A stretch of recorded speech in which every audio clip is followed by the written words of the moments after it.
Today I'm going to talk to you about diabetes and what it actually is and what you should be doing about it to get yourself out of diabetes and into remission. So let me show you this simple graph, okay, but this tells a very big story about diabetes. We've got insulin, increased insulin up the vertical axis and time along the bottom. Now, there are three food types: carbohydrate, protein and fat. There's only three food types. Everything fits into those three food types. And let's see what they actually do to the insulin. Carbohydrate in the red causes a very short and sharp spike in the insulin. So, immediate warning sign there, and I've done it in red as well. Protein causes a moderate spike, and it takes longer to get it to work itself through the blood system as well. And then finally, fat hardly causes any spike at all and takes the longest time to get through the system. So you can see very clearly there that carbohydrate is causing the spike in insulin. So just to explain that then, what's going on? We've got blood sugar is being raised by all the food we eat, but particularly by carbohydrate. And then that causes the insulin spike, which we can see here. So blood sugar up, insulin then spikes, released from the pancreas in response to the blood sugar to get rid of it into the cells. And then if you keep doing this, if you keep eating a lot of carbohydrate, causing your insulin to constantly be raised, spiking the whole time, you end up with diabetes. That's what's going on here. Now, diabetes is a major problem.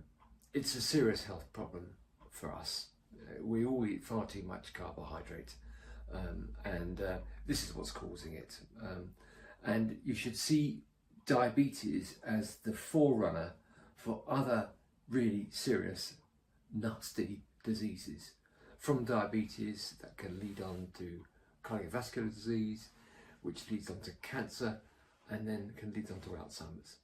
So it's something which has to be sorted out, to get your blood sugar right down and get yourself into remission. Now, I've done this, and that's why I can talk to you today about this and what's going on here. So let's have a look at this, about what I did, in fact what I still do, because I don't think you ever get yourself completely in remission and it goes away. My own view is that you'll probably always remain more susceptible if you've had diabetes once. So there are four principal things. Now there's a lot behind all this, but just to give you a flavour of what's going on here, and that is, the first one is diet. And you can see this is the most important thing you need to do. And what's happening here is you need to change your diet from a diet which is high in carbohydrate to a diet which is low in carbohydrate and high in fat.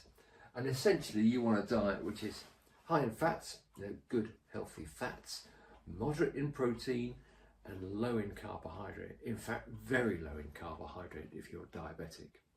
That's really crucial, because by doing that you don't get these spikes in carbohydrates in your blood sugar, and you don't keep rising your insulin. So that's how it works. So very low amount of carbohydrate. The next thing to do is to take some exercise. That's important, because if you've got a lot of blood sugar in your system, you want to be using that up and and get the body going and to use that up. There are two types of exercise. You can either do some cardiovascular training. Walking is a very good exercise, or you can do some weight training as well to build muscle. Therefore, you boost your metabolism and use more sugar and energy that way. A very good one, which I do most of the time, is just simple walking. I do a lot of walking. Of course, what that's doing is getting a system going, but also it's using your legs, and some 60% of your muscles in your body are in your legs. So if you're using those the whole time, doing a good few miles as regularly as you can, do 7,500 steps a day is a good target to go for. You're going to be burning up that blood sugar which then therefore reducing that in your system and getting your insulin down as well. So that's exercise. The next one is fasting. Fasting is nothing new. It's been around for years, if not centuries, the idea of fasting for health. I find it a pretty effective way of doing that. The system I'm on now is on the 16/8 system. So I have a 16-hour window when I don't eat. I just drink water, black tea or black coffee. And then I have an 8-hour window when I eat. And obviously when I'm eating, I'm primarily eating fats and protein. I'm not eating much carbohydrate. So don't think because you just shorten your window you can eat what you like. No, it doesn't work like that. You've then got to eat a very sensible diet. And what that fasting is doing, probably in just very simplistic terms, it's giving your metabolic system, your metabolism, a chance to have a break, have a rest, and to digest itself completely. And then the sugar comes down, and then also the insulin comes down as well, ready for when you start your 8-hour eating window. So fasting is very good. There are quite a few techniques on this. I've done videos on fasting, so they're worth having a look at. And then the last one is lifestyle. This covers two things in particular, which I'm very keen on, and that is sleep and stress. Those two things are quite frankly linked, because if you're not sleeping at all well, you are going to be stressed. And stress is an issue for diabetics. It also raises the cortisol level, so you want to, the best you can, find techniques and ways to minimise stress. And one of the best ways of doing it is to have a good night's sleep. And it's quite clear to me, and certainly works for me as well, maybe different from you, but for most of us, 7 to 8 hours sleep a night is what the target should be. Good sleep, 7 to 8 hours. No televisions in bedrooms, no phones in your bedrooms. If you need to have blackout curtains, fine, but get your sleep and you will feel so much better from doing that. Okay, so there's the 4 things: diet, exercise, fasting and lifestyle. As I say, this is very serious. Diabetes, it's a very serious disease. An awful lot of us suffer from this issue now. Don't feel as if you are some sort of exception. In round terms, in the United States, adults in the United States, about 12% are type 2 diabetics, another 38% are pre-diabetic, another 10 to 15% are insulin resistant, so they're on the way to getting diabetes. So you can see that's something like 2/3 of the American adult population. The UK will be much the same, the rest of Europe much the same, and the developing world is catching up fast with this because we're all eating far too much of this.